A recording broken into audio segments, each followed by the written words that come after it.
national park wild life सेंक्सुवारि खालामनो होनना बुंदों दा वाइल्ड लाइफ सेंक्सुवारिखौ 2024 आवसो डिसिसन लादों बे हाग्रायाव थानाय ओनसोलनि रायजो राजाफ्राबो नोंसोरबो गथायहैदो बिसोरनो बे फेरेंगा मोननो प्रमद बर'मोननो गथायहैदो प्रमद बर'मोन नोंसोर ओरैनो बोसोरफ्रामबो एंक्रजार्स माबा माबि होननानै गावथारलायगासिनो दं एखेबारे सोरखौबा न' बां सावनाय सोरखौबा गावथारनाय बे खालामगासिनो दं गाबनाय नुयोब्ला सोरनि फिसाफ्रा बेखौ सैज्य खालामगोन खालामजाबावनो आं ओंखायनो मोनसे माने साजेसन होनो लुबैदों प्रमद बर'मोनखौ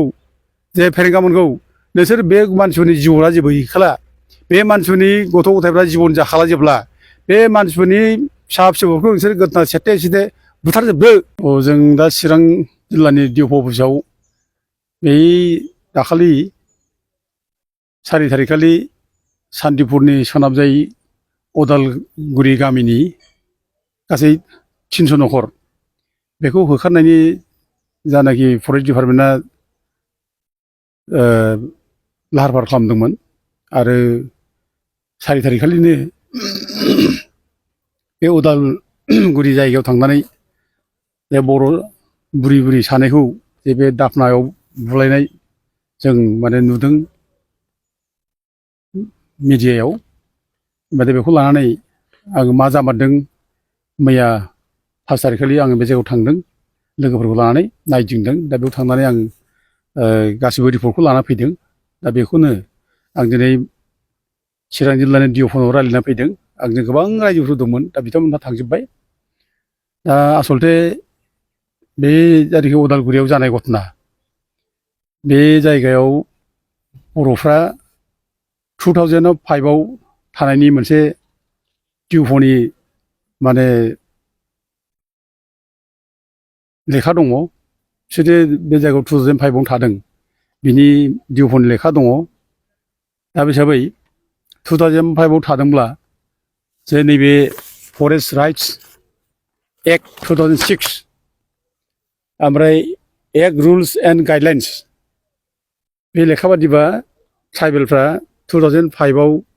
हाग्रायाव थादोंब्लाबो जेरावखि थायाखै मानो बिसोर थानो मोनो बिसोरखौ होखारनो हाया बिसोरनो हा हु होनांगौ बिसोरनो लामा सामा बानायनांगौ स्कुल बानायना होनांगौ दा बेफोर बे आयेनाव बेफोर दङ दा गथिखे बिसोरखौ होखारनो हाया दा आं नैबे लेखाखौ मोनदों नैबे 2005 आव जायनाखि बिनि डिअफ चिरां जिल्लानि डिअफ बे डिअफआ बे जायगायाव जे एनक्रस जादों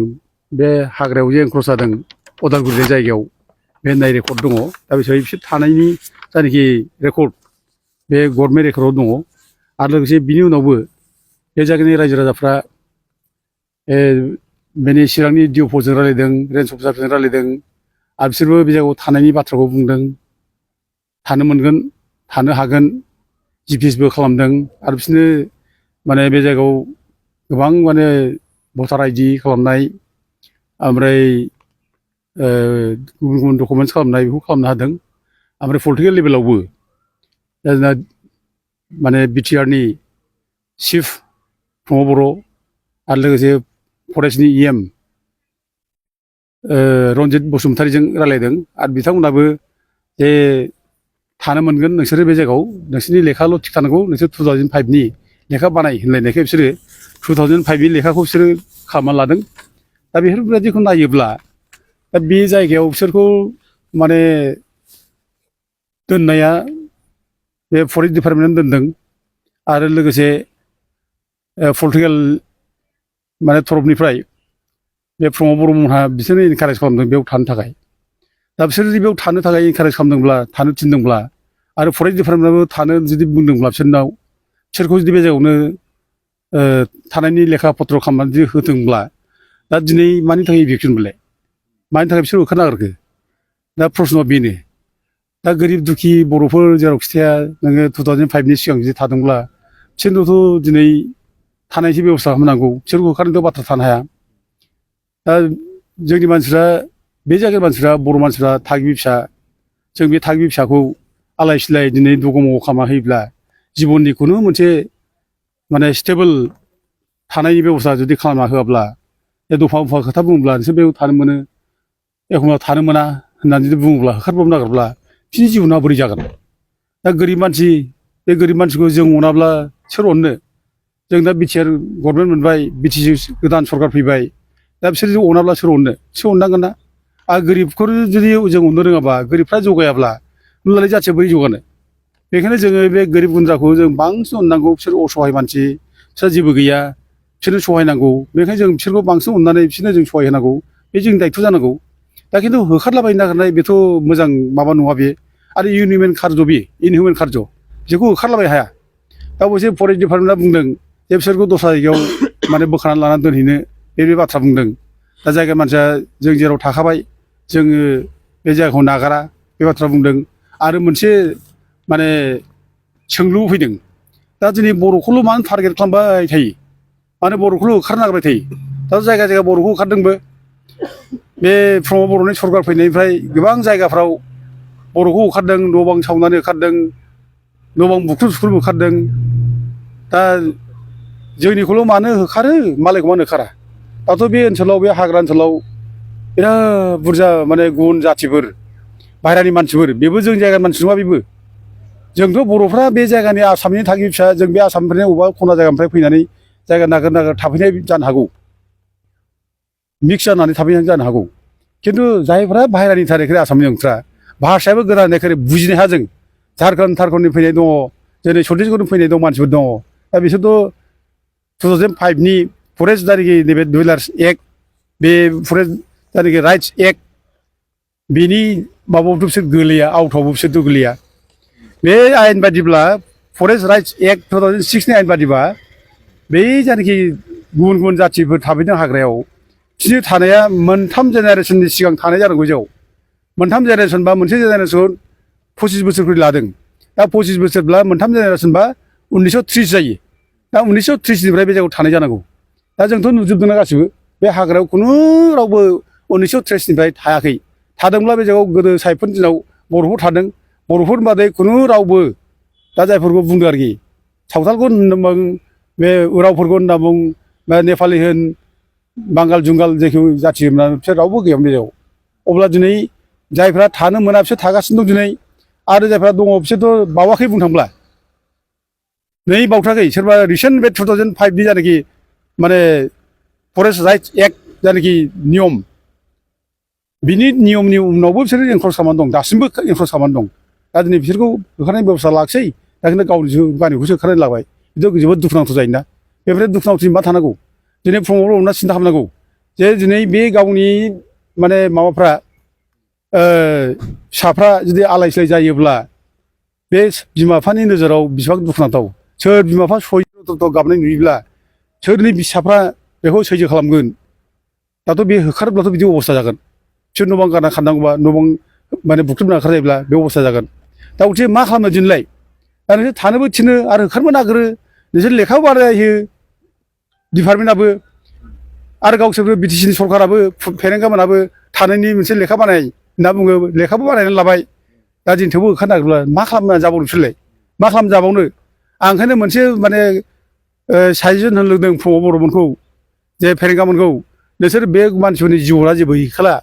बे मानसिफोरनि गथ' गथायफ्रा जिबन जाखाला जेब्ला बे मानसिफोरनि फिसा फिसौफोरखौ नोंसोर गोदना सेथे सेथे बुथारजोबदो फेरेंगामोन आं बे बाथ्राखौ बुंनो लुबैयो प्रमद बर'मोन नोंसोर ओरैनोबो बोसोरफ्रामबो एंक्रजार्स माबा माबि होननानै गावथारलायगासिनो दं एखेबारे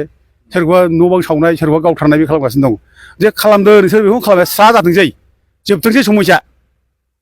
आरो जोंनि रायजो राजाखौ खावनो लुबैदों बे हाग्रायाव थानाय ओनसोलनि रायजो राजाफ्राबो नोंसोरबो गथायहैदो बिसोरनो बे फेरेंगामोननो प्रमद बर'मोननो गथायहैदो गोदनाव सेथेना बुथारथोंसै दा बेनो दा नेसनेल पार्क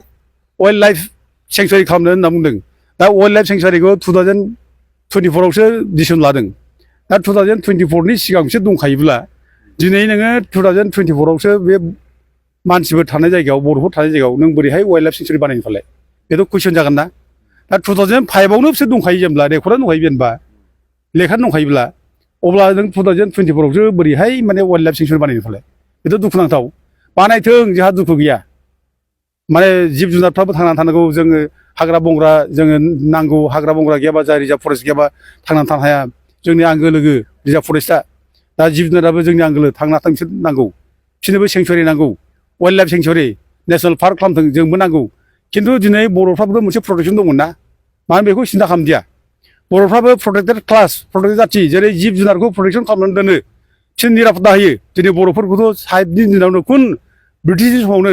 1886 आव मोनसे हा हुनि आयेन बानायनानै जोंनो हा हुनि निरापत्तानि थाखाय बेब'स्था खालामना होदों जोंनो प्रटेक्टेड जों जाथि होननानै जोंखौ माने प्रटेक्सन बेब'स्था खालामना होदों आरो बे हा हुनि आयेन 1886 खौनो आरोबाव 1947 आव अफिसार बरद'लै समाव एमेन्डमेन्ट लाबोनानै बेखौ सेपारेट ट्राइबेल बेल्ट ब्लक खालामना होदों दा जोंनि बे ट्राइबेल बेल्ट ब्लक जोंनि प्रटेक्टेड एरिया बे जोंनिनो बे प्रटेक्सननि बे माने एरिया बियो जों प्रटेक्टेड क्लास दा जिब जुनारखौ जेरै प्रटेक्सननि थाखाय बेब'स्था खालामना दोनो एरिया खालामना दोनदों जोंनोबो एरिया खालामना दोनदों बे एरिया दिनै मानो बायफ्ले जिफ्ले जाखो दा कुइसना बे दिनै जोंनि सरकारा बहा थैनानै दं मानो बेफोरखौ नोजोर लादिया बेफोरखौ जुदि जों प्रटेक्सन खालामना होयोब्ला जों बे जायगायाव जुदि प्रटेक्ट जानानै जुदि थायोब्ला जोंनि हा हुआ निरापद जायोब्ला जों मानो आलाय सिलाय खारलाबायनो मानसिया आलाय सिलाय जानो खारो नामा मानसिया थांनानै थानो थाखाय लामा नागिरो मानसिया आलाय सिलाय जानो थाखाय लामा नागिरा दा दिनै जों जुदि थांनानै थानो लुबैनानै जुदि दिनै खारबाय बायदोंब्ला बे दायनिया सोरनि जोंनि हाखौ मानो निरापत्ता होआखै हो दिनै ट्राइबेल बेल्टआ गैला बायफ्ले जिफ्ले जाजोब्बाय लाख लाख बिगा दिनै गुबुन जाथिया जोंनि हाखौ सेनानै लाफैजोब्बाय जोंनि जायनाखि एरियामोन प्रटेक्सननि जा एरिया दंमोन प्रटेक्टेड एरिया बे ट्राइबेलफोरनि बे दिनै बायफ्ले जाबाय गैलिया जेबो जों बहा थाबावनो दालाय जों बहा थांबावनो जोंनो प्रटेक्सन हो जों नांगौ बे बेल्ट ब्लकनिफ्राय इसिबां दङ ओंखारजोब मानो ओंखाराखै आरो आयेनबो दंखायो जोंहा बेल्ट ब्लक प्रटेक्सननि आरो लोगोसे 2018 आव आरोबाव